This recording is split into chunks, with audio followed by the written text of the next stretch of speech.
Hello Singapore. यति बेला हामी सिङ्गापुरमा छौँ। हजुरहरूलाई सिङ्गापुरको बारेमा जान्नुपर्ने विशेष कुराहरू हामीले देखाउन गइरहेका छौँ। यति बेला हामी एयरपोर्टमा छौँ। एयरपोर्ट तपाईँले देख्न सक्नुहुन्छ। एयरपोर्टका दृश्यहरू यहाँ नेपालको एयरपोर्टभन्दा कैयौँ गुणा सफा सुग्घर शान्त र एकदम दुःख नदिने खालको एयरपोर्ट। अनि त्यसपछि हामी ड्युटी फ्रीमा घुम्यौँ। ड्युटी फ्रीमा घुम्दाखेरि विभिन्न किसिमका ब्रान्डका सामानहरू देख्यौँ र हामी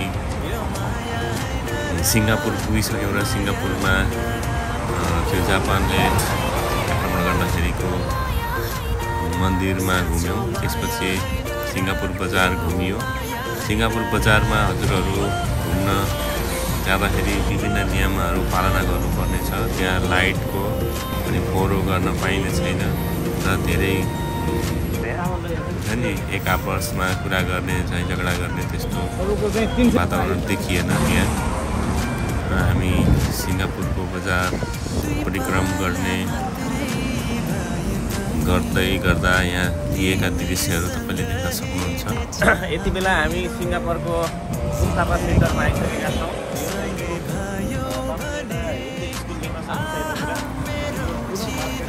हामी चाहिँ सरसक्ति घुम्दैछौँ। हाम्रो 2 दिनको बसाइ छ यहाँ। त्यसपछि हामी त्यो बजार परिक्रम गर्दै गर्दा अन्य सपिङ मलहरूमा पनि घुम्ने अवसर पायौँ। त्यहाँ चाहिँ विभिन्न किसिमका सामानहरू देख्न पायौँ। यहाँ विभिन्न देशबाट ल्याइएका सामानहरू देख्यौँ। हामीले धेरै कुराहरू सिक्ने मौका पायौँ। हाम्रो किनमेल हुँदै थियो। किनमेलको क्रममै थियौँ। त्यसपछि हाम्रो यात्रा चाहिँ सिङ्गापुरकै एक रमणीय ठाउँतिर जाने छ। त्यो ठाउँको बारेमा भन्दाखेरि त्यहाँ निकै नै सुन्दर। हामी केबल कारमा जाने। त्यसपछि सिङ्गापुरको वरिपरिको माहौल देख्न पाइने यस क्षेत्रका विभिन्न ठाउँहरू घुम्दैछौँ। हामी यति बेला केबल कारमा चढेर सिङ्गापुरको रमणीय ठाउँहरू हेर्दै गर्दा अवलोकन गर्दै गर्दा मनमा छुट्टै किसिमको हौसला आएको थियो। तपाईँले देख्न सक्नुहुन्छ। हेर्नु त कति राम्रो दृश्य सिन केबल कारबाट लिएका दृश्यहरू तपाईँहरूलाई हामी पस्किँदैछौँ।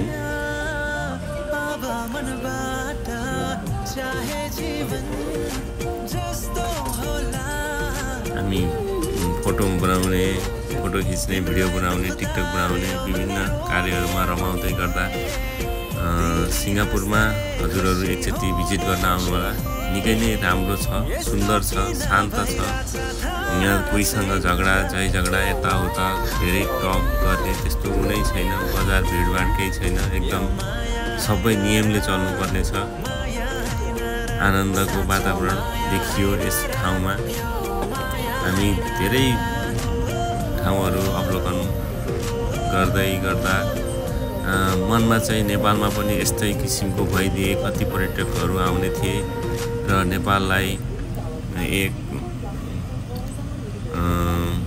आन्तरिक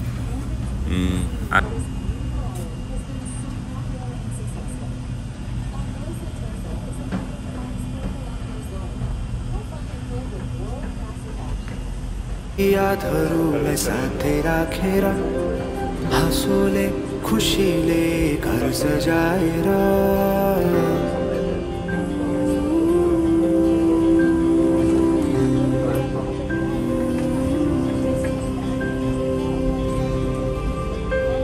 सिङ्गापुरमा आउँदाखेरि हामीहरूले निकै ध्यान दिनुपर्ने हुन्छ। यहाँको कानुन व्यवस्था निकै कडाइ छ, एकदम स्ट्रिक्ट छ। यहाँ आएर हामीले फोहोर गर्नु हुँदैन। पब्लिक प्लेसमा कहीँ पनि हामीले फोहोर गरेर केही पनि खाएर फाल्नु हुँदैन। जुर्माना लाग्छ, तगडा जुर्माना छ यहाँ। सार्वजनिक स्थलमा धुम्रपान गर्नु हुँदैन। हामीले धुम्रपानहरू गर्दाखेरि सबै ठाउँमा गर्न पाइँदैन, स्मोकिङ जोनमा मात्रै गर्नुपर्छ।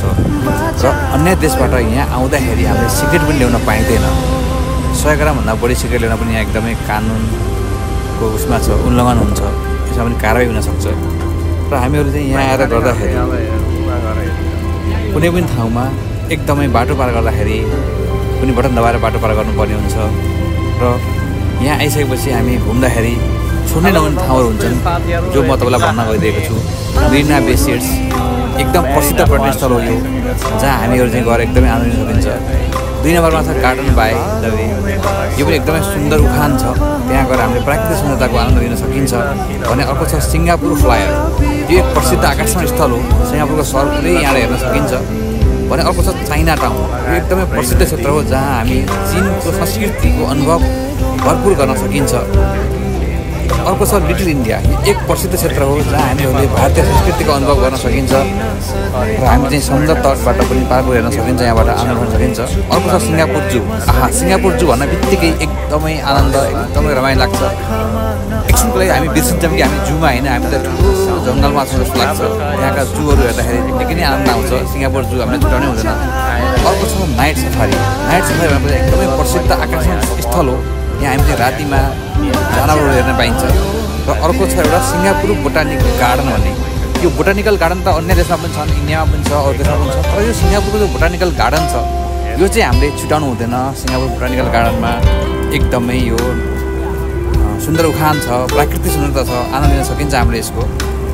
र अर्को छ फुड कोर्ट, यहाँको एउटा प्रसिद्ध स्थल हो, जहाँ हामीले चाहिँ सिङ्गापुरको विभिन्न प्रकारको भोजनहरू आनन्द लिन सकिन्छ। यो चाहिँ हामीले छोड्नु हुँदैन। हस्त धन्यवाद। शान्त वातावरण र नियम कानुन भएको देशमा भनेर, तर हजुर सिङ्गापुर आउनुभन्दा पहिला सम्पूर्ण नेपालका विभिन्न भागहरूमा घुमेर आउनुहोस्, अनि बल्ल त्यहाँको वातावरण, रहनसहन, संस्कृति कस्तो छ, नेपाल देशलाई नेताहरूले कस्तो बनाए, देश कहाँबाट कता जाँदैछ, हामी कस्तो अवस्थामा गुज्रिरहेका छौँ, नेपाल कस्तो हुनपर्ने थियो, कस्तो भयो भन्ने कुरा चाहिँ आफ्नो मनमा लिएर चाहिँ तपाईँ बल्ल वैदेशिक भ्रमणमा आउनुहोला।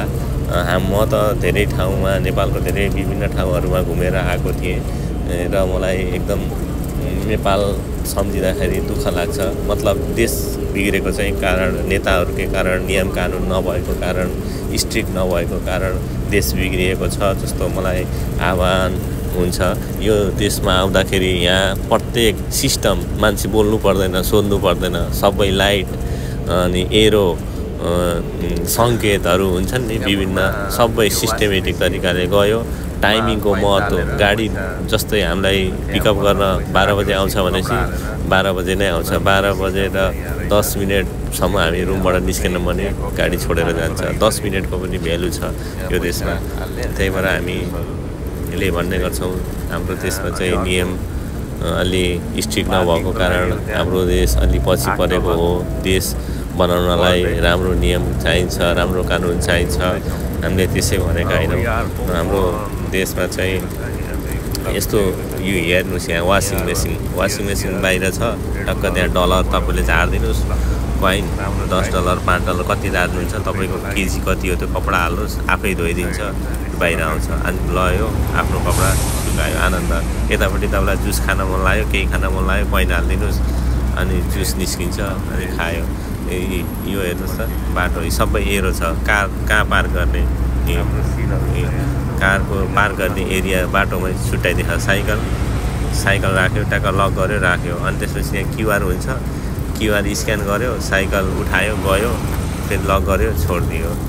यो यस्तो सिस्टमेटिक तरिकाले चलिरहेको देशमा हामी चाहिँ अब हाम्रो त दोकान अगाडि राखेको साइकल पनि हराइदिन्छ कहिलेकाहीँ। यहाँ तपाईँको पसल बाहिर टक्क छाता, ड्रेस केही झुन्डाउँछन्, त्यहाँ केही पनि हुँदैन। छाताहरू त्यहीँको त्यहीँ हुन्छ, बिहानदेखि साँझसम्म आनन्द, सुन्दर, शान्त। फोहोरो भन्ने कहीँ पनि छैन। डङ्गुर फोहोरो फाल्ने डस्टबिनहरू ठाउँ ठाउँमा छ, आकर्षक तरिकाले राखिएका डस्टबिनहरू छ। यो हाम्रो देश चाहिँ बन्नको लागि, यतिको सिङ्गापुर जति बन्नको लागि अझै